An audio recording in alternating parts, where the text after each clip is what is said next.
Vamos a pasar a la enseñanza de este día. El tema del día de hoy se titula La ascensión y la exaltación de Cristo.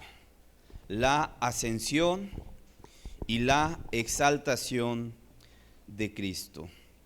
Con esta enseñanza quiero que podamos entender, todos los presentes, cuáles son las implicaciones o el significado que encierra el hecho de que Cristo haya subido a los cielos una vez resucitado.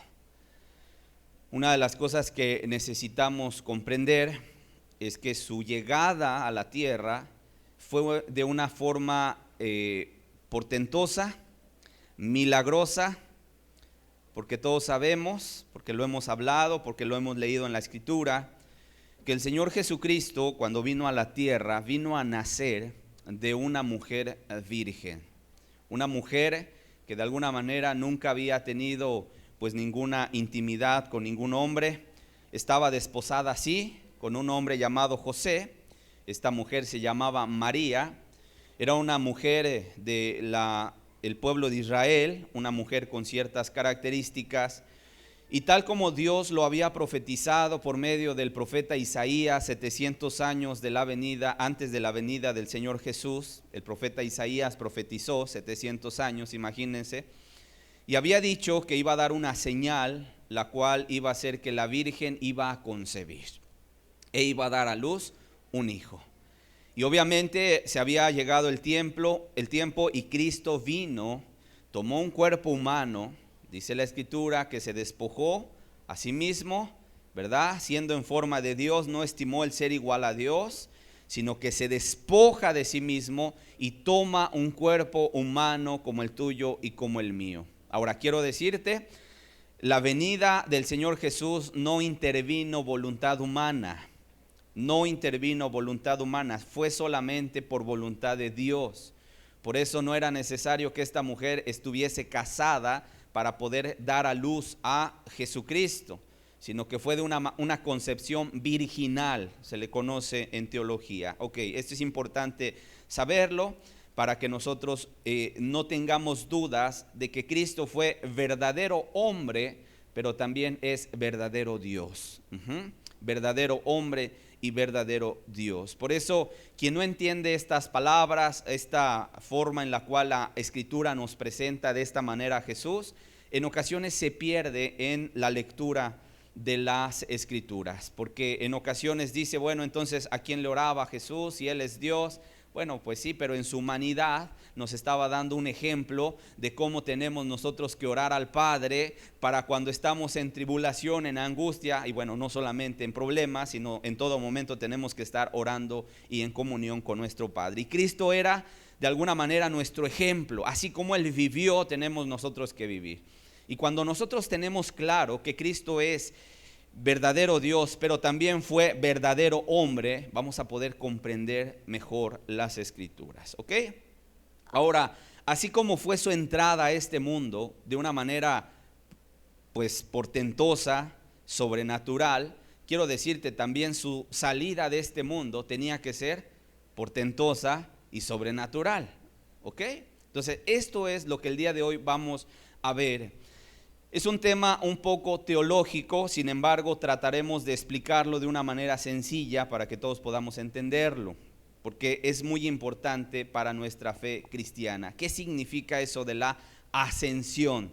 ¿Qué significa eso de la exaltación de Cristo? Porque en la Escritura lo vemos repetidas ocasiones. Así que, como lo dijimos en la plática anterior, que estuvimos hablando acerca de la importancia de la resurrección de Cristo, y nos quedó bastante claro por qué era necesario que Cristo se levantara de entre los muertos. En otras palabras, no solamente era necesario que hubiese muerto, sido sacrificado en una cruz, hubiese quedado ahí colgado de alguna manera, derramando hasta la última gota de su sangre. Era necesario eso, sí, pero también era necesario que Él se levantara de entre los muertos. ¿Para qué? Para que sellara que todo lo que Él había dicho era cierto y era verdadero. Amén. De tal manera que si Cristo hubiese padecido lo que padeció y lo hubieran bajado de la cruz, lo hubieran llevado al sepulcro y se hubiera quedado ahí y no se hubiera levantado, y que el día de hoy hiciésemos visitas a la tumba de Jesús, ya estuviesen sus restos, quiero decirles, simplemente se hubiese tratado de un maestro, de un hombre bueno que intentó, ¿verdad?, ayudarnos a nosotros, pero que no pudo ayudarse a sí mismo, sino que quedó en el sepulcro. El hecho de que Él se haya levantado de la tumba, Él, mira, selló de que Él es Dios, Dios verdadero. Porque ¿quién tiene poder, hermanos, ante la muerte? Nadie, solamente Dios. Amén. Ok, entonces así como dijimos que era importante entender el tema de la resurrección de Cristo, y vuelvo a repetir, nos quedó muy claro, ¿verdad?, que era necesario que Él se levantara, y se levantó, y el día de hoy por eso le alabamos y sabemos que Él está vivo y que Él vive y reina por los siglos de los siglos. Así es necesario que hoy entendamos la importancia de volver a los cielos. Nos va a quedar, espero yo, en Dios, ¿verdad?, que así sea, y Dios me dé palabras de sabiduría y muy sencillas para poder explicarte este tema. Pero vamos a ponernos en las manos de Dios. Vamos a hacer una oración.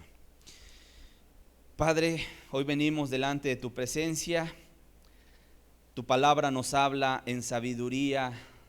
Tu palabra nos habla y nos descubre misterios que en ocasiones a nuestra simple vista y a nuestra mente humana, limitada, finita, no podemos alcanzar a entender, Señor. Por eso tú, Padre, vienes a través de tu palabra a revelarnos, Señor. A revelarnos, a mostrarnos tus verdades. Háblanos el día de hoy. Estamos bien necesitados de una palabra que venga de lo alto, Señor. Ayúdanos a entender la importancia de tu ascensión, de que tú subiste a los cielos, Señor, y que fuiste exaltado, glorificado, y que te sentaste a la diestra del Padre. ¿Qué significa eso? ¿Y qué implicaciones tiene, Señor, Padre, para nuestra vida? ¿Qué implicaciones tiene, Señor, para la vida del cristiano? Ayúdanos, en el nombre de Jesús te lo pedimos, Padre. Amén. Amén. ¿A qué se refiere este hecho de la ascensión de Cristo? Es muy fácil. Es muy fácil de entender. Se refiere al momento en el cual el Señor Jesucristo dejó esta tierra, ¿verdad?, y fue llevado a los cielos ante la mirada de sus discípulos. Vamos a ver 3 pasajes, por favor. Hechos capítulo 1. El día de hoy los textos no estarán proyectados en la pantalla. Quiero que vayan a la Biblia y que lo busquemos en nuestras Biblias. Dice así la palabra de Dios. Hechos 1, versículo 2 y 3. Dice: hasta el día que fue recibido arriba, después de haber dado mandamientos por el Espíritu Santo a los apóstoles que había escogido. Está hablando después de su resurrección. Dice: a quienes también, después de haber padecido, se presentó vivo con muchas pruebas indudables,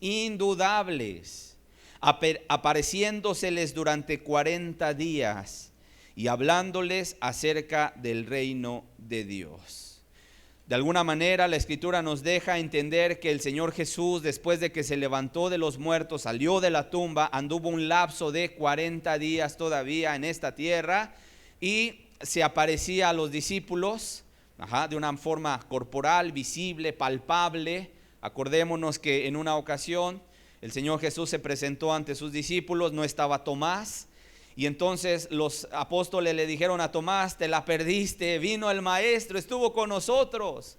Y Tomás dijo: bueno, si yo no viere la señal de los clavos y metiere mi mano en su costado, ¿verdad?, no creeré. Y dice la Escritura que a los 8 días se vuelve a presentar el Señor Jesús con ellos y le dice a Tomás: ven para acá, a ver, mira, observa mis manos, aquí están las heridas, mete tu mano, mete tu dedo en mi herida, mete tu mano en mi costado. Y entonces Tomás cayó postrado y dijo: oh, Dios mío, Señor mío. Y el Señor le dijo: porque me viste, Tomás, creíste. Bienaventurados los que no vieron y creyeron.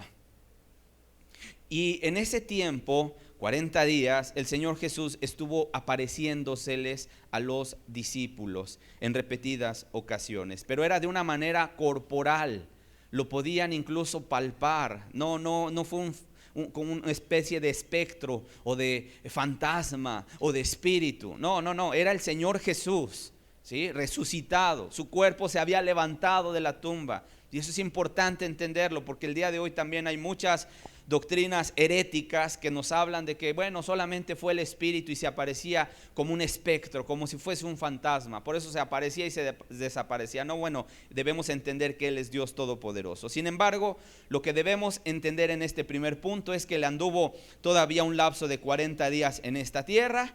Dice Marcos capítulo 16, versículo 19. Son dos los evangelios que registran la ascensión del Señor Jesús. Marcos 16, versículo 19 dice: y el Señor, después que les habló, fue recibido arriba en el cielo y se sentó a la diestra de Dios. Se sentó a la diestra de Dios. Lucas 24, versículos 50 y 51. Dice: y lo sacó fuera hasta Betania, y alzando sus manos los bendijo. Y aconteció que bendiciéndolos se separó de ellos y fue llevado arriba al cielo. ¿Qué momento le tocó ver a los apóstoles, hermanos? Vamos a Hechos capítulo 1, verso 9. El libro de los Hechos también nos deja referencia. Dice el verso 9, Hechos 1, 9: y habiendo dicho estas cosas, viéndolo ellos, a la vista de ellos, de los que estaban reunidos, que era un promedio como de 120 personas, dice, fue alzado y le recibió una nube que le ocultó de sus ojos. ¿Qué sucedió? Estando en cierto lugar, el Señor Jesús había llegado el momento de ser llevado nuevamente a los cielos. Había llegado el momento en el cual Él volvía otra vez a sentarse en su trono más alto, allá en la gloria con su Padre. De tal manera que, estando con sus discípulos, les encarga, ahí les manda la gran comisión: vayan y prediquen el evangelio, vayan y hagan discípulos, vayan y hagan esto otro, prediquen el perdón de pecados, el arrepentimiento. Eso sí les dijo: pero espérense un rato, porque voy a mandar la promesa de mi Padre que oíste, el Espíritu Santo, que va a venir y van a recibir poder. Y cuando reciban ese poder, entonces van a tener que ser mis testigos allá afuera. Y obviamente los discípulos obedecieron, pero llegó ese momento en el cual había terminado de darles explicaciones, mandamientos, indicaciones, y dice que estaban reunidos. Me los puedo imaginar ahí a los discípulos, ¿verdad? Sentados, de pie, no lo sé, pero el Señor Jesús levantó las manos en señal de bendición, pero también en señal de victoria, ¿verdad? Porque cuando las manos las levantas es señal de victoria. Amén. Y de tal manera que en ese momento el Señor Jesucristo se empezó a elevar. Y empezó a levantarse. Y los discípulos mirando al Maestro que ya iba otra vez de regreso a los cielos. ¡Qué imagen! ¡Qué imagen nos deja la palabra! Y dice que empezaba a ver los discípulos a levantar la mirada hasta que una nube le ocultó de los ojos. Hasta que una nube le ocultó de los ojos. ¿Y sabes qué hizo llegando a los cielos? ¿Sabes qué hizo llegando a los cielos? El Padre le da un lugar de honor y de poder a su diestra. A su diestra, que se conoce como la exaltación de Cristo. Eso es lo que es la exaltación o la glorificación de Cristo. Cuando tú veas en la Biblia la exaltación, fue exaltado, entonces tú ya sabes que significa que cuando Cristo llegó a los cielos, cuando Cristo penetró esos cielos, ¿verdad? En las nubes, y ahí iba Cristo, y seguramente los ángeles ahí a la puerta del cielo, y a lo mejor es ahí formados, ¿verdad? Y no lo sé, probablemente con instrumentos, con trompetas, con arpas, no sé, pero esperaban recibir a Cristo. Y cuando Él llega, sin lugar a dudas, debió haber habido, hermanos, algarabía, júbilo, un recibimiento, como lo dice uno de los salmos. Alzado puertas vuestras cabezas, dice, porque entrará el Rey de gloria. ¿Quién es este Rey de gloria? Jehová, el fuerte y valiente. Y ahí va Cristo, hermanos, hasta que llegó delante de su Padre y le dio el lugar de honor y de poder a su diestra.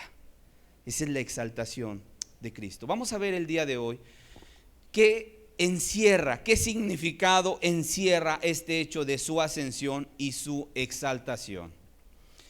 Es decir, ¿para qué? Vamos a responder la pregunta, ¿para qué subió Jesús al cielo? Número 1, y si va a anotar, por favor, anote bien estas razones, estas verdades. Y por favor, aun si tal vez te cuesta trabajo, a lo mejor revisar los textos, buscarlos, escúchalos, anótalos, posteriormente en tu casa los revisas, para que no nos perdamos en el desarrollo de la enseñanza. ¿Para qué subió Jesús a los cielos? Hebreos 9:24. Hebreos 9:24. Hermanos, entender esto llena nuestro corazón de fe.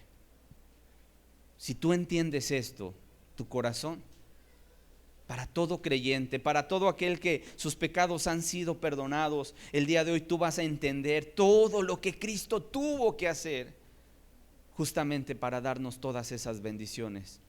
Todo lo que Él alcanzó por su muerte, su resurrección y su ascensión a los cielos, su exaltación. Dice Hebreos 9:24, porque no entró Cristo en el santuario hecho de mano.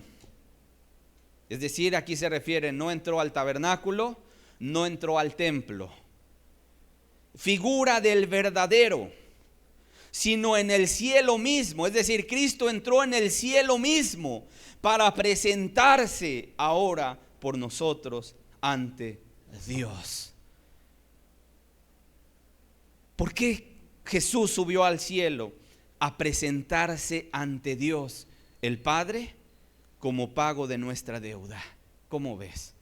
Una cosa que debe quedar muy clara es que, amados hermanos, Dios no se toma a juego el tema del pecado. Dios no se toma a juego el tema del pecado. El pecado es la cosa más terrible que hay en el universo. Y al ser un Dios santo, santo, santo 3 veces, y tener ese Dios santo, sus leyes morales que rigen el universo, cuando el hombre las transgrede, entonces queda bajo el juicio de Dios, bajo el castigo de Dios. ¿Cuál es la paga del pecado, hermanos? ¿Qué dice la Biblia? La paga del pecado es muerte. ¿Verdad que todos lo sabemos? La paga del pecado es muerte. Lo que leemos en Romanos 6:23. ¿Alguien sabe lo que significa muerte? ¿Sabes qué significa la palabra muerte desde un punto de vista bíblico? Significa separación. Separación. Hay 3 tipos de muerte. La muerte física es cuando nuestra alma deja nuestro cuerpo, por eso es separación, desprendimiento. Cuando la muerte física es cuando el espíritu, el alma salen del cuerpo y la persona queda ahí inerte. Pero hay una muerte también espiritual. Cuando la persona vive en el pecado, ajena a la vida de Dios, se le dice, oye, ven, vamos a leer la Biblia. No, gracias, tengo muchos quehaceres, muchos pendientes. Además, leer la Biblia es para ignorantes. No, yo no busco a Dios, Dios no existe, etcétera. Esa persona está muerta espiritualmente. Pero hay otra muerte terrible también, que es la muerte eterna. ¿Y sabes qué es la muerte eterna? Es estar separados de Dios por toda la eternidad. Qué terrible. Es estar destituidos de la gloria de Dios. Es quedar excluidos del reino de los cielos. Es estar perdido en el castigo eterno. ¿Sabes que la Biblia dice que allá en los cielos Dios espera al creyente? ¿Lo hemos leído? Sabemos que la persona, ¿verdad?, que muere en Cristo, ¿a dónde va? A los cielos, a estar en la presencia de Dios. Tú te puedes imaginar el día del juicio, en el cual esté ahí ese trono blanco, grande, y el que está ahí sentado, dice la Escritura que aún los cielos y la tierra quisieron huir delante de la presencia de aquel que está sentado en ese trono, porque es tanta la majestuosidad, la majestad, todo lo que expide, ¿verdad?, la santidad, que aún los mismos cielos quisieron huir de la presencia de Dios. ¿Te puedes imaginar ahí la multitud parados, todos de pie, desde el primer hombre hasta el último que exista sobre esta tierra? Y cada uno va a escuchar su nombre, cada uno va a escuchar, ¿verdad? Juan Martínez García, pase al frente. Y entonces va a pasar Juan Martínez García al frente. Y entonces van a ser abiertos los libros y ese hombre va a ser juzgado. ¿Te puedes imaginar la expectación que habrá en ese momento cuando Dios voltea a ver a aquel ángel que tiene el libro de la vida y diga, está su nombre inscrito en el libro de la vida, y el ángel lo empiece a buscar y de repente diga, sí está, aquí está su nombre? Y entonces Dios diga, pásale, bendito de mi Padre. Heredad el reino preparado para vosotros desde antes de la fundación del mundo. ¿Te puedes imaginar a ese hombre entrando al reino de los cielos? ¿Te puedes imaginar el gozo? Pero te puedes imaginar que de repente Dios se voltea a ver al ángel y le dice, ¿se encuentra su nombre? Y dice el ángel, no está. Seguramente Juan Martínez García le dirá, busquen bien, hagan otra búsqueda, a lo mejor está por ahí traspapelado. Y el ángel diga, no está. Es más, el libro de tus obras te descalifican porque nunca abrazaste el sacrificio de Jesús. No estás en la lista de los invitados.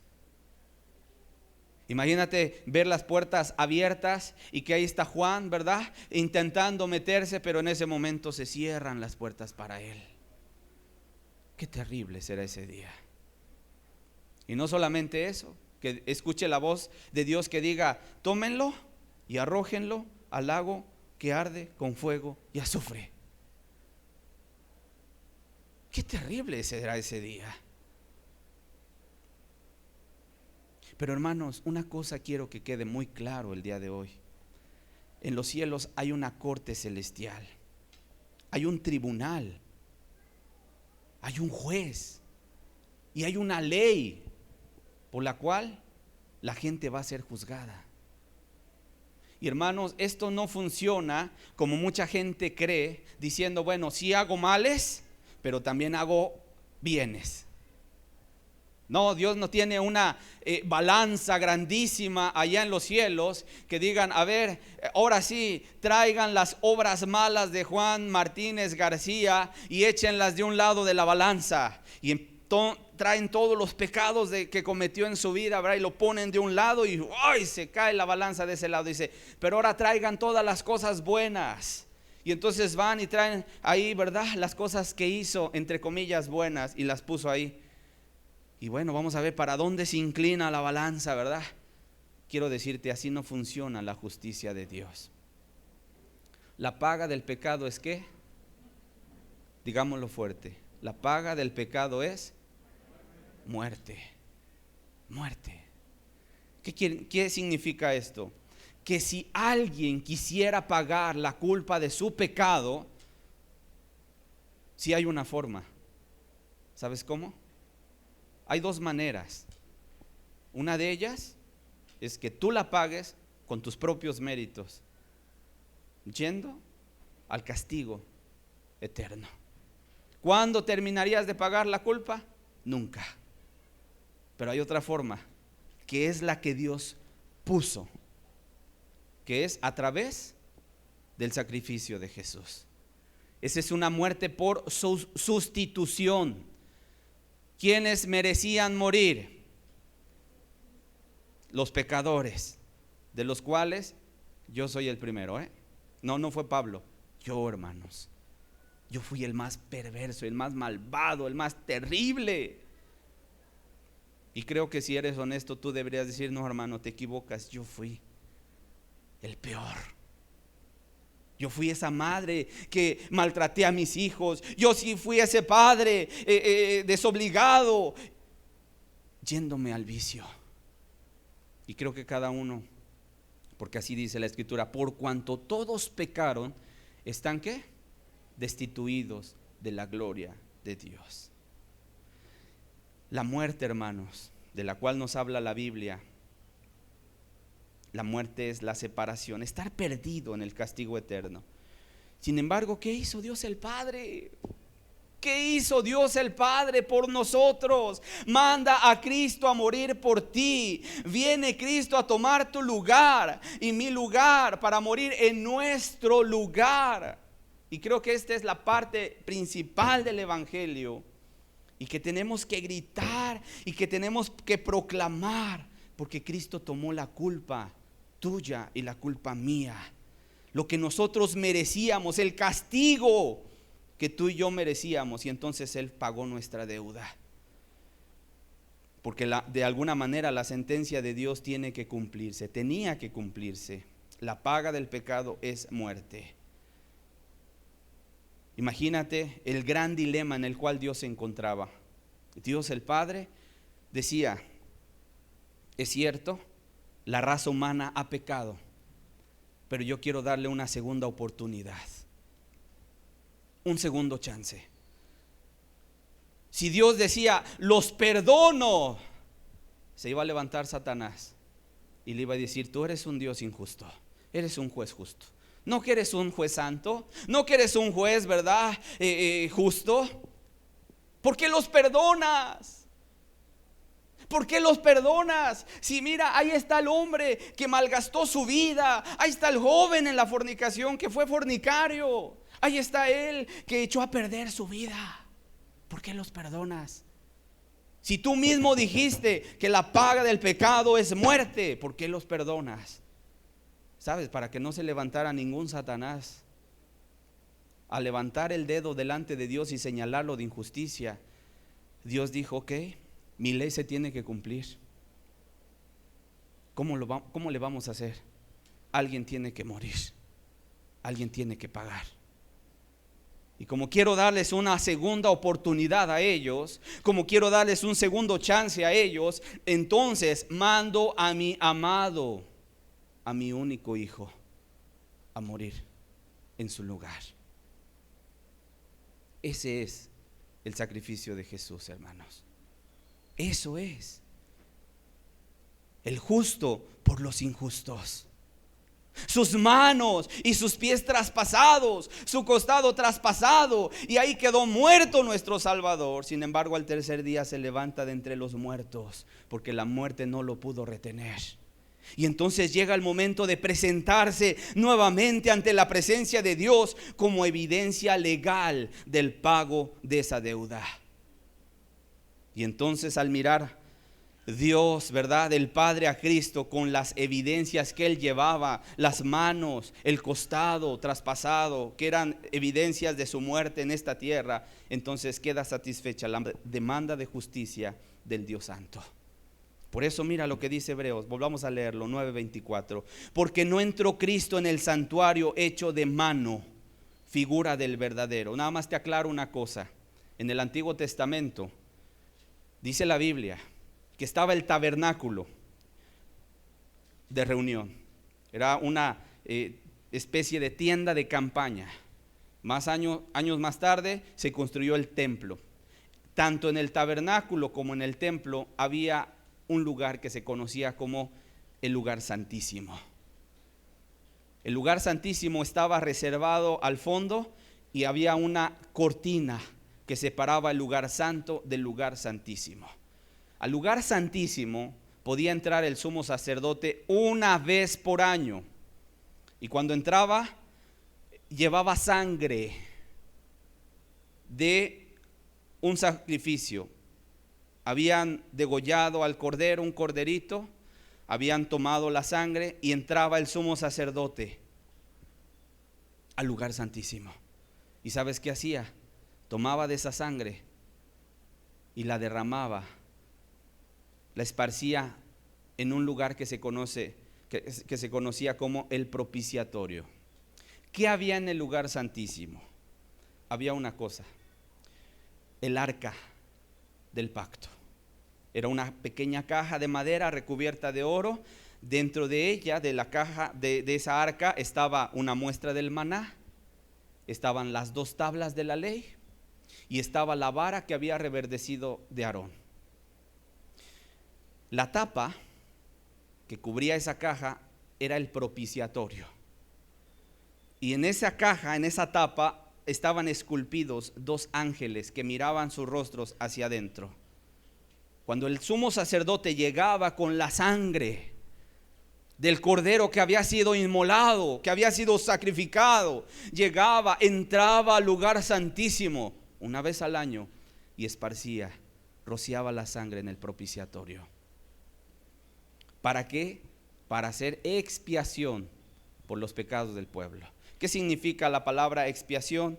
Significa la eliminación de la culpa o del pecado a través de un tercero. En este momento del Antiguo Testamento era la sangre del cordero. ¿Estamos claros? Ok. Ahora, dice la Escritura, nada más lo explico para que lo tengamos claro: Cristo no entró en el santuario hecho de mano, es decir, no entró al tabernáculo, no entró al templo, sino que entró a los cielos, pero a manera de ser nuestro sumo sacerdote, para presentarse, dice, ahora por nosotros ante Dios. Por nosotros ante Dios. Cristo fue nuestro cordero inmolado. Su sangre es la que ahora, ya no en un lugar físico aquí en la tierra, sino ahora en los cielos, ¿verdad? Él presenta delante de Dios para nuestro perdón. De tal manera que si Satanás se levantara, ¿verdad?, y dijera: oye, pero ¿por qué perdonaste a fulano o a perengana si eran terribles, si eran los peores, si eran los más indignos, los más inmerecedores? Dios pueda decir: ¿por qué? Lo puedo perdonar porque hubo alguien que pagó. Mira a mi hijo, él pagó. Pero es que tú dijiste: la paga del pecado es muerte. Dios voltea a ver a su hijo y dice: claro que sí, y yo no echo por tierra mi palabra, pero lo puedo perdonar porque hubo alguien que lo pagó, alguien que murió. Aquí está, y es Cristo, hermanos, es Cristo. Qué hermoso, ¿verdad?, poder entender esto. Por eso, una persona que ha sido perdonada, una persona que sus pecados han sido perdonados, una persona que entiende todo, ¿verdad?, esto que estamos viendo el día de hoy, que Cristo murió por él o por ella, una cosa pasa en la conciencia: su conciencia queda limpia, tiene paz para con Dios. Por eso las cosas viejas pasaron y aquí todas son hechas nuevas. En ocasiones hay personas que me dicen: hermano, pero es que en mi vida pasada fui tremendo, fui bien malvada y esto y lo otro, y ahora me recuerdo todo lo que viví en la adolescencia, en mi juventud, y la verdad lo traigo aquí en mis pensamientos. Y yo pregunto: pero ya le pediste perdón a Dios? Ya le pedí, ya le rogué y ya me arrepentí. Debes de confiar en que Cristo pagó tu culpa. Y eso sí, apréndete esto de una vez. Para todo recién convertido llegará siempre Satanás y diga: ay, pero acuérdate quién fuiste. Acuérdate, ¿qué me vas a decir tú?, dice Satanás. Al que va empezando a caminar: ¿qué me puedes decir tú? ¿Quién fuiste? ¿Qué no hiciste? Aún en lo oculto, aún en lo secreto. Y entonces tú puedes responderle: fui, hice en el pasado, pero ya no lo hago ahora, porque he entendido lo que Cristo hizo por mí. Cuando una persona entiende esto, ya no hay temor al castigo, porque Cristo quitó tu culpa. Eso sí, el cristiano sabe y entiende que no fue por méritos propios. Aquí que nadie me venga a decir, es que yo me arrepentí, hermano. Qué bueno que te arrepentiste. Es que yo busqué a Dios. Qué bueno que lo buscaste, pero mi Biblia dice que Él te amó a ti primero. Es que mi justicia, es que yo ayuno, es que yo leo, es que yo oro tanto tiempo. Espérame, es que no es tu justicia. Aún hubieses hecho lo que fuera, si Cristo no hubiera dado su vida por ti, estaríamos perdidos. Amén. ¿Por qué podemos tener esperanza de salvación? Porque Cristo murió en la cruz. Si Cristo no hubiera derramado su sangre por ti, estarías perdido. De tal manera que una cosa tienes que entender: todo se lo debemos a Él. Y eso sí, si alguien ha recibido el perdón de sus pecados, siéntete agradecido siempre. Siempre.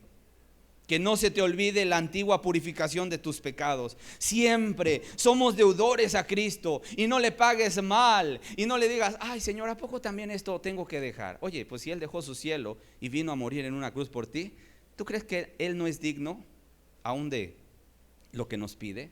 Señor, aún darte mi vida, y aún si viviera 1000 vidas y todas entregadas a ti, Señor, no podría pagar un solo favor. No lo podría pagar, Señor. Ármate de ese pensamiento. Hebreos 4:14 dice: por tanto, teniendo un gran sumo sacerdote que traspasó los cielos, Jesús el Hijo de Dios, retengamos nuestra profesión. ¿Cómo se presentó ante el Padre? Como nuestro sumo sacerdote, ¿verdad? Como aquel que se presenta, aquel mediador. ¿Cuál es la figura del sacerdote? Yo sé que el día de hoy, estando en una sociedad muy tradicional, donde pues la religión católica, ¿verdad?, ha estado pues en la vida de mucha gente. Sacerdote, pues pensamos que es el sacerdote, o como le llaman, el padrecito. No. El sacerdote en el Antiguo Testamento era la persona que se presentaba ante Dios para recibir palabra y entonces bajarla al pueblo. Sí, ese era el sacerdote. El sumo sacerdote era un hombre que entraba solamente, él podía, al lugar santísimo. Había muchos sacerdotes, pero solamente un sumo sacerdote. Pero como moría, pues tenían que levantarse otros, y moría y se levantaba otro. Ahora nuestro Cristo es inmortal, es eterno, y es nuestro sumo sacerdote, el que hace la mediación. No es una virgen, no es un santo, no es Pedro, no es Pablo, no es ningún hombre que haya vivido, por muy recto que haya vivido y por muy consagrado y entregado a Dios haya vivido en esta tierra. Quiero decirte, el único que es mediador entre Dios y los hombres es Jesucristo, hermanos. Es Jesucristo. No hay nadie más. Y aquí nos dice: teniendo un gran sumo sacerdote que traspasó los cielos, es decir, que fue ascendido y fue exaltado, retengamos nuestra profesión. Permanezcamos, echémosle ganas en nuestra expresión, ¿verdad? Número 2, ¿para qué subió a los cielos el Señor Jesús? Para ser exaltado y glorificado. Marcos 16:19. Y el Señor, después de que les habló, fue recibido arriba en el cielo y se sentó a la diestra de Dios. Primera de Pedro, capítulo 3, verso 22.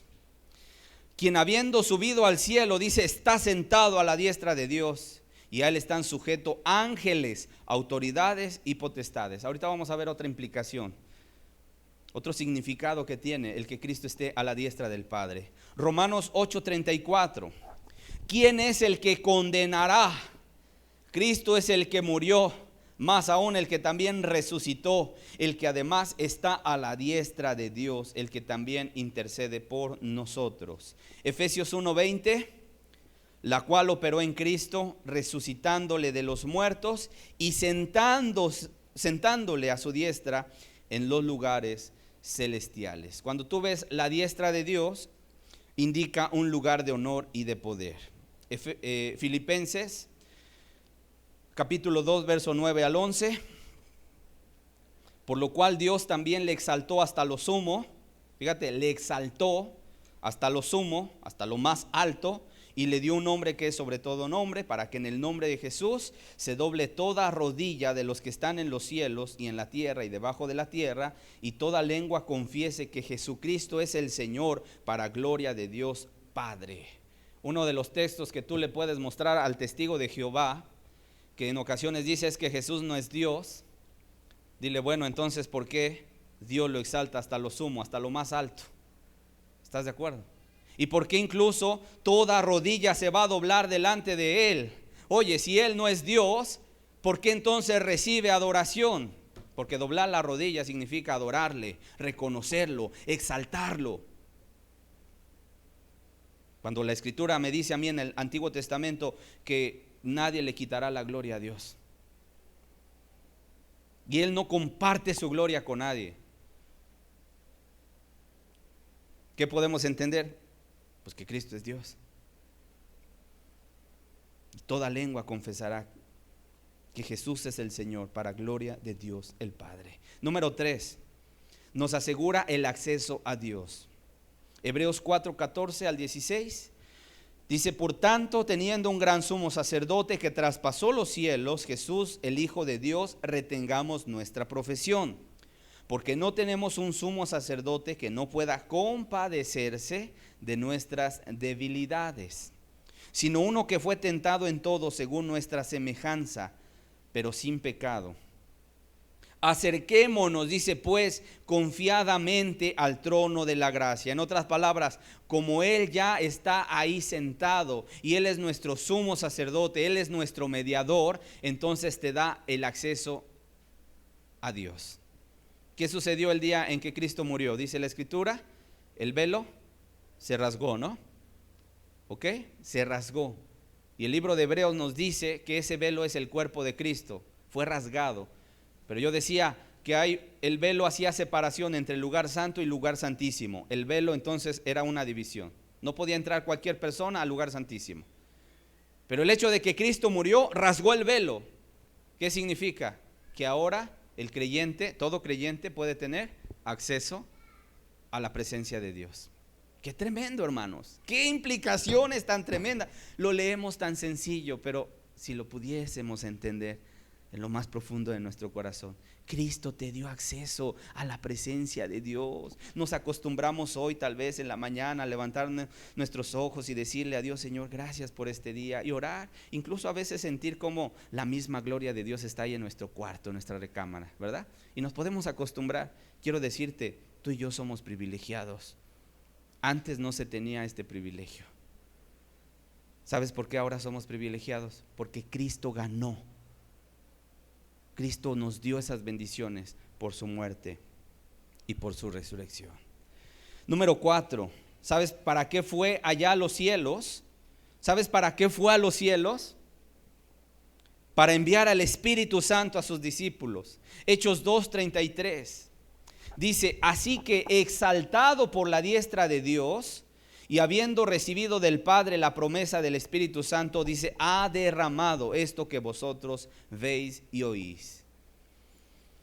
Otra cosa que quiero que quede muy claro el día de hoy. Miren, el Espíritu Santo no le fue dado a la gente como bautismo de una manera permanente en la antigüedad, sino que Jesús, de alguna manera, hasta que Jesús estuvo a la diestra del Padre sentado. Cuando vemos en las Escrituras, en el Antiguo Testamento, que de repente el Espíritu Santo venía y tomaba, por ejemplo, a Saúl, ¿no? Dice, el Espíritu de Dios llegó ahí con el rey Saúl, y profetizó. Quiero decirte, no era que estuviera permanentemente en él. Es importante entenderlo, hermanos. Entendamos este punto, abramos bien los ojos. Porque hablar del Espíritu Santo en ocasiones, miren, hay una serie de confusiones. En ocasiones la gente piensa que recibir el Espíritu Santo es tambalearse, sangolotearse, aventar sillas, echar espuma, tirarse ahí en el piso. Recibir el Espíritu Santo es algo precioso, y tener el Espíritu Santo morando en el corazón del creyente, es la promesa que Jesús nos dejó. ¿Ok? Pero quiero decirte, antes en el Antiguo Testamento solamente había visitaciones, solamente había bendiciones del Espíritu, pero el Espíritu no moraba en ellos de manera permanente. Solo fue hasta que Cristo llegó a los cielos y fue exaltado a la diestra de Dios que el Espíritu fue enviado al creyente para que habite en su corazón. Por eso dijo el Señor Jesús, ahora vas a comprender este texto, Juan 16, versículo 7. Pero yo os digo la verdad. Juan 16, 7. Os conviene que yo me vaya, porque si no me fuere, el Consolador no vendría a vosotros. La palabra Consolador en este pasaje se traduce de la palabra griega parakletos, que significa el ayudador, alguien que está a tu lado. Dice no vendría, o sea, se refiere al Espíritu Santo. Dice, mas si me fuere, ¿qué cosa? Os lo enviaré. En otras palabras, era necesario que Cristo llegara y se sentara a la diestra de Dios, del Padre, para que enviara el Espíritu Santo. Juan 14, 16. Y yo rogaré al Padre. ¿Qué llegó a hacer Jesús? Estando a la diestra de Dios. Rogar al Padre. Dice, y os dará otro consolador, para que esté con vosotros para siempre. Jesús tuvo que estar a la diestra del Padre, en el lugar de favor, en el lugar de intercesión, ahí muy cerca de Él, rogando al Padre que enviara al Espíritu Santo para que estuviese con nosotros para siempre. Ya no una visitación esporádica, ya no de vez en cuando, sino viviendo en el corazón del cristiano. ¿Estamos entendiendo, hermanos, esto? Imagínate, Dios, el creador de los cielos, el creador del universo, el Dios omnipotente, el que hizo los cielos y la tierra, el Dios santo, el que nos hizo a nosotros mismos, el admirable, el hacedor de maravillas, morando ahora dentro del creyente. No para hacernos sentir calambres, ¿verdad? No para andar ahí caminando dicen en la religión muerta, en la borrachera espiritual. Hay gente que no sabe ni lo que habla, incluso hasta blasfemando cosas, hablando cosas que no sabe. Imagínate Dios habitando en el corazón del creyente. Dios mismo, el Espíritu Santo. No es la fuerza activa de Dios, como dice el testigo de Jehová. Es Dios mismo, la tercera persona de la Trinidad. Dios Padre, Dios Hijo, Dios Espíritu Santo. No son tres dioses, es uno solo. ¿Cómo es eso? No lo sabemos, pero así está manifestado. No son tres dioses distintos, es un solo Dios verdadero, manifestado en tres personas. ¿Y qué hace el Espíritu Santo cuando viene al corazón del cristiano? Dice Romanos 5:5, y la esperanza no avergüenza, porque el amor de Dios ha sido derramado en nuestros corazones por el Espíritu Santo que nos fue dado. ¿Qué hace el Espíritu Santo? ¿Derrama qué? Amor. Y el amor de Dios. El amor de Dios. Hay gente que se confunde y dice, bueno, es que pues hay que hablar en lenguas y ya fue bautizada la persona porque está hablando en lenguas. Yo quiero decirte, la evidencia y el fruto de haber recibido el Espíritu Santo no es tanto hablar en lenguas, sino el amor de Dios que tenga esa persona. Uno, para Dios, amor para Dios, pero también amor que se contagia. Juan 7:38. Y por cierto, la Escritura dice que el fruto del Espíritu es amor, gozo, paz, paciencia, benignidad, bondad, templanza, mansedumbre. Esos son los frutos que provoca el Espíritu Santo en la vida del creyente. La persona que era muy impulsiva, la persona que era muy áspera, muy corajuda, permítanme la expresión, muy iracunda. Cuando llega a los pies de Cristo, entonces viene y le pide perdón a Dios, y Cristo le perdona, y Dios lo levanta y lo hace renacer, ¿verdad? Y pone su Espíritu Santo en la vida de esa persona y ahora la transforma, lo cambia. De tal manera que si en algún momento en su carne, que estaba viciada con esos pecados, de repente otra vez quiere y de repente se siente mal, ¿verdad? ¿Sabes por qué? Porque el Espíritu Santo está ahí y dice, esto no me gusta. Si tú en algún momento, y tú eres cristiano, y en algún momento has hecho algo que te empiezas a sentir mal y que a lo mejor se te fue la paz y dices, bueno, ¿qué pasó? ¿Por qué ya no me siento tan gozoso, tan contento? Bueno, analízate y ve si no has contristado al Espíritu Santo. Y si ves que hiciste algo incorrecto, probablemente el Espíritu te está marcando y te está diciendo, esto quiero que tú lo quites de tu vida. ¿Para qué? Vienes en arrepentimiento, pides perdón, vuelve el gozo, vuelve la paz, vuelve la alegría, y entonces entiendes que es el Espíritu Santo el que empieza a obrar en ti. Juan 7:38 al 39. El que cree en mí, como dice la Escritura, de su interior correrán ríos de agua viva. Esto dijo del Espíritu que habían de recibir los que creyesen en él. Pues aún no había venido el Espíritu Santo. ¿Por qué no había venido el Espíritu Santo? Porque Jesús no había sido aún glorificado, no había sido aún ¿qué? Exaltado. Todavía no había llegado a los cielos a sentarse a la diestra del Padre. ¿Verdad que van quedando muy claros los pasajes? ¿Cuál fue el precio que se tuvo que pagar para que hoy el cristiano pudiese tener la llenura del Espíritu en su vida? Cristo en la cruz, acuérdate. Cristo en la cruz, no es cualquier cosa. Por eso no debes andar, si eres cristiano, jugueteando ahí, ¿verdad? Con el pecado. ¿Hasta dónde, verdad? Es tentación y cuando ya se convierte en pecado. Aléjate, córrele, huye, escapa. Y no dejes que ahí la tentación haga mella en tu corazón a través de practicar los pecados. Número 5. ¿Para qué Jesús se fue a los cielos? ¿Para qué ascendió a los cielos? Juan capítulo 14, versículo 2 al 3. Para preparar lugar para nosotros. En la casa de mi Padre, dice, muchas moradas hay. Si así no fuera, yo os lo hubiera dicho. Voy pues a preparar lugar para vosotros. ¿Cuántos creemos que el cielo es hermoso? Levante su mano. La Biblia dice que cosa que ojo no vio y oído no ha escuchado son las que Dios nos tiene preparado allá en los cielos. Si algún día tú has ido de campo y has llegado a un lugar que pareciera el paraíso, montañas verdes, un río caudaloso, agua cristalina y pastizales por ahí, y de alguna manera hasta te estoy describiendo el Edén, ¿no? Imagínate ese escenario. Y tú has llegado y has dicho, qué hermoso. Bueno, quiero decirte, eso es nada comparado con lo que nos espera allá arriba en los cielos. ¿Cómo ves?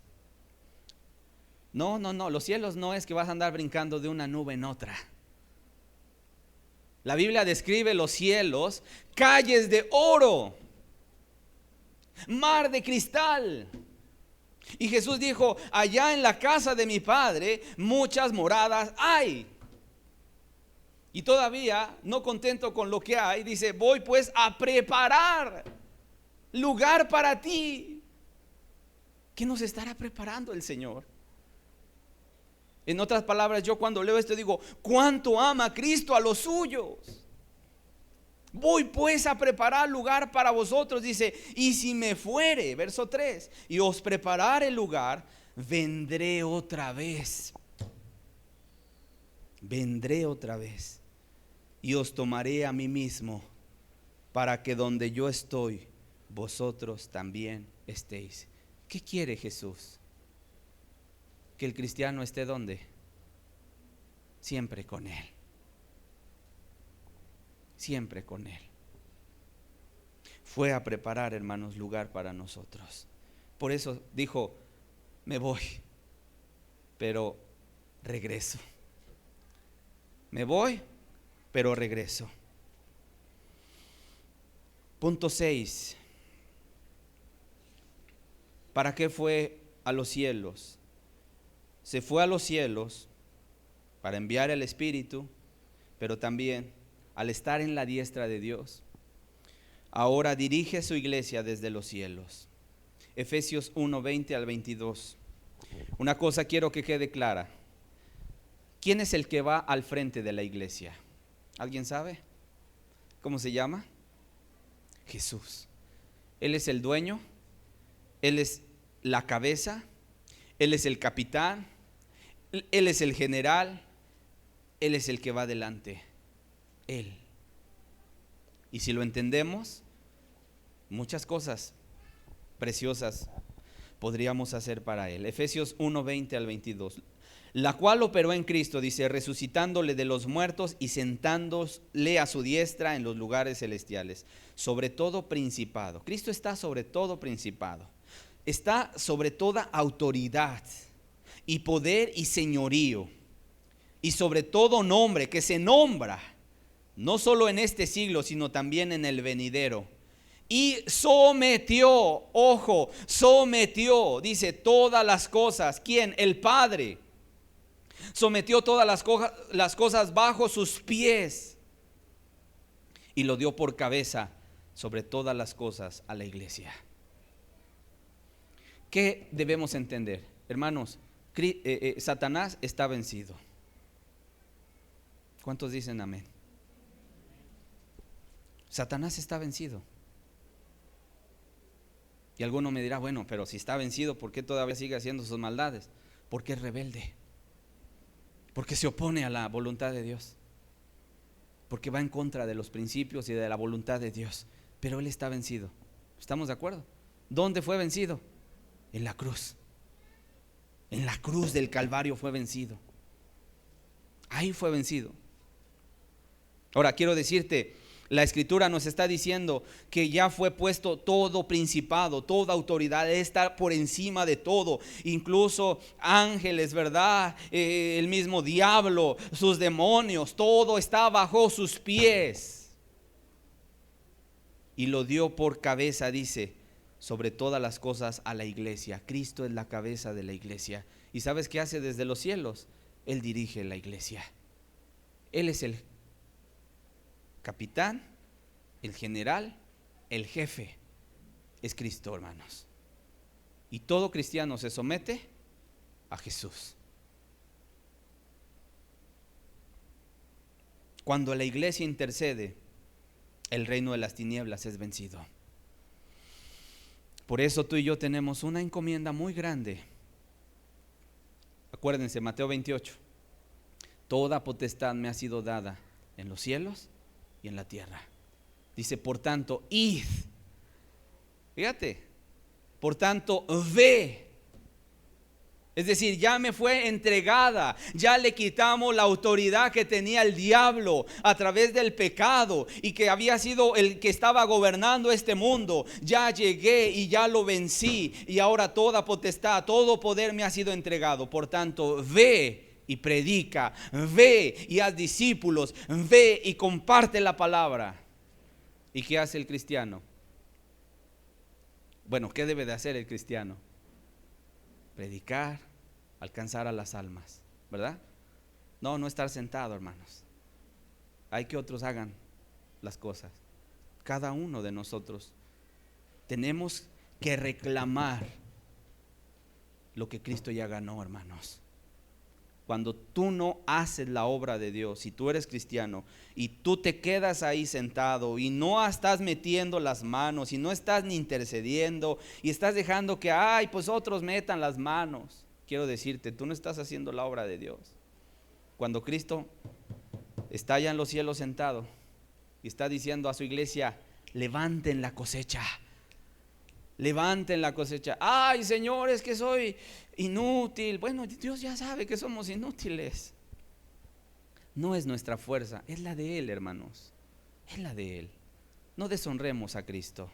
Si Él ya ganó y si Él ya está en los cielos como cabeza de la iglesia, nosotros que somos su cuerpo, trabajemos. Y alguno dirá, es que a mí me tocó ser el dedo pequeño del pie. Bueno, pues tiene una función, el dedo pequeño del pie. Es que yo soy mano y quería ser boca. Bueno, tiene una función la mano. ¿Sí me entienden? Es que yo soy oídos y quería ser ojos. Todo tiene un porqué, todo tiene una función. Trabaja ahí donde Dios te ha puesto. Porque somos el cuerpo de Cristo. Él es la cabeza de la iglesia. Y tenemos que reclamar lo que Cristo ya ha ganado, hermanos. Y arrebatar las almas. ¿De dónde? Del mismo infierno, de las garras del diablo. Ya no le pertenece. Si una persona está atrapada en el pecado, tenemos que interceder, tenemos que clamar. Y por eso la iglesia se reúne, la iglesia ora, la iglesia ayuna, la iglesia intercede. No por su propio mérito, sino le dice: Señor, tú ganaste. Y ahora pedimos por el alma de fulano y del alma de perengano. Rescátalo, Señor. ¿Cuánto poder hay en estas palabras que estamos diciendo, hermanos? Y a veces no se entiende esto. A veces no se entiende esto. Ni siquiera los mismos cristianos alcanzan a entender esto. Pero si pudiéramos ver esto, es como si Dios te extendiera un cheque firmado en blanco para que tú le pongas la cantidad. Es mucho lo que Dios te está dando. Te está dando su espíritu, te está dando lo que Él ya ganó. Él está sentado. No hay poder humano, no hay poder diabólico que no se le sujete a la voluntad de Él. Oye, de repente alguien se endemonió. Bueno, pues vamos a orar, ¿no? ¿Por qué? ¿En mi fuerza? No, en la fuerza de Dios. Porque aquí dice que sometió todas las cosas bajo sus pies y que Él es la cabeza de la iglesia. Y aunque yo sea el dedo pequeño, meñique, ¿verdad? Del pie o de la mano, aún con todo eso soy parte del cuerpo y tengo que hacer la obra de Dios. Por último, ¿para qué subió Cristo a los cielos? Para interceder por nosotros ante el Padre. Ya lo leíamos en Romanos 8:34. ¿Quién es el que condenará? Cristo es el que murió, más aún el que también resucitó, el que está además a la diestra de Dios, el que también dice intercede por nosotros. La pregunta es, si Cristo está a la diestra de Dios, del Padre, en otras palabras, si Cristo está del lado del favor de Dios, yo pregunto, ¿le negará algo el Padre? ¿Le negará algo el Padre a Jesús? ¿Verdad que no? ¿Y qué hace Jesús? Dice, está a la diestra del Padre. ¿Y qué hace? Intercede por nosotros. No es María. No es Juan. No es Pedro. No es Pablo. No es Jerónimo. Es Jesús el que intercede por nosotros. Intercede por cada uno de nosotros. Intercede por tu debilidad. Intercede por tu santificación. Intercede por tu crecimiento espiritual. Por todo aquello que sea para tu bien.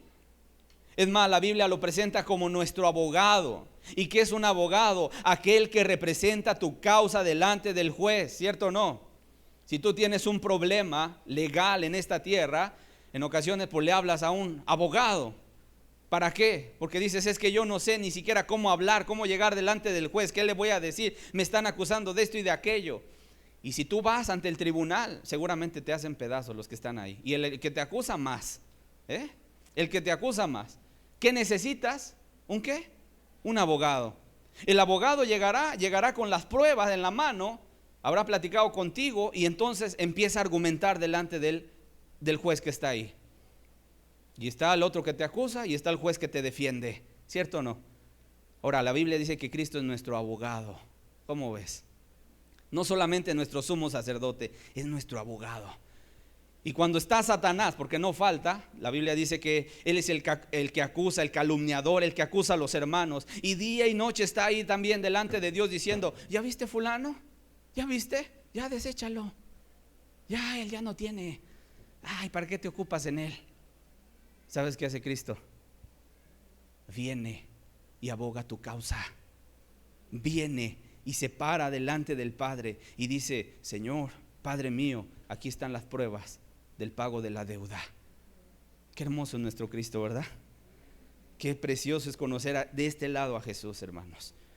Y si hay tentaciones, y si hay debilidades, seguramente Cristo, como dice la Escritura en el libro de Hebreos, ¿verdad? Que Él, habiendo padecido toda tentación, ahora es poderoso para socorrer a los que son tentados. Cuando hay alguien que está atravesando una tentación tremenda y viene delante de Jesús y dice: Cristo, ayúdame, Él intercede al Padre y dice: Señor, hay que ayudarle. Qué tremendas son las tentaciones. Yo las viví, yo las padecí, Señor. Y es algo tremendo. Cuando un cristiano está siendo perseguido y llega ese cristiano delante de Cristo y le dice: Señor, ayúdame, Cristo le dice al Padre: ayudémosle, ayúdale, Padre. ¿Por qué? Es terrible ser perseguido. Extiende tu mano de misericordia, levántalo, ayúdalo, intercede, nos socorre. Está ahí ayudándonos en todo momento, hermanos. Para finalizar, solamente quiero decir: ¿qué produce? ¿Qué implicaciones prácticas o qué produce todas estas verdades de las que hemos hablado el día de hoy? Número 1, produce gozo.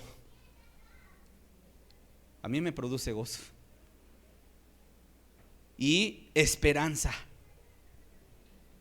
incluso hasta de su regreso. Ven, Señor Jesús. ¿No dice la Escritura que diga así la iglesia? El Espíritu y la iglesia digan: ven, Señor Jesús. Ya regresa, Señor. Al ver todo este mundo echado a perder, corrupto, corrompido y terrible, decimos: ven, Señor Jesús. A veces ya no aguantamos, hermanos, tanta maldad que vemos alrededor. Ven, Señor Jesús.